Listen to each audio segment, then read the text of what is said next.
السلام عليكم ورحمة الله وبركاته. halkani waa Daalacan Media. Daawadayaal meel kasoo joogtiin waxaan idin leenahay kulan wanaagsan.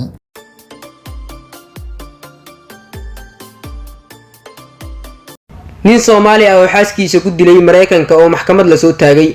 Maxamed Cabdicasiis Kerow oo 46 sano jir ah waxaa shalay la soo taagay maxkamadda sare ee magaalada San Diego ee gobolka California ee dalkaasi isagoo loo heystay dilkii xaaskiisa oo la oran jiray Muna Salaad Kuri oo 36 sano jir ahayd.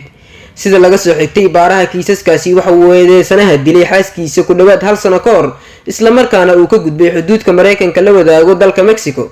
dhageysiga bilowgii dacwadii shalay waxa uu garsooraha maxkamadda sare ee San Diego John Weber helay dhacdooyin ku filan oo eedeysanaha loogu soo oogi karo faldambiyeedka dilka iyo eedda ah inuu hub u isticmaalay dilka xaaskiisii hore.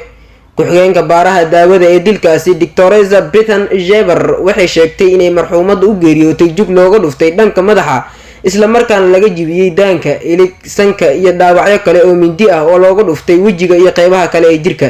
dhinaca kale laba gabdhood oo la dhashay marxuumadda Muna Salaad Kuri ayaa waxay maxkamadda shalay kaga marqaati fureen inuu seeyga walaashooda uu xaaskiisa ku eedeyn jiray inay ka qayb qaadatay filimada anshax xumida ah waa sida ay hadalka u dhigeen. marxuumadda waxaa la sheegay inay Mareykanka qaxooti ahaan kaga soo gashay Kenya iyadoo sanadkii 2015 guursatay seeygeeda Maxamed Cabdicasiis Kerow kaasi oo ugu dambeyntii iyada dilay bishii Maarso 4teedii ee sanadkii hore. eedeysanaha markii uu dilay xaaskiisa waxa uu u baxsaday dalka Mexico waxaana saraakiisha dambi baarista booliska Mareykanka ee FBI-da u suurta gashay inay eedeysanaha gacanta ku soo dhigaan 20kii Maarso ee sanadkii hore.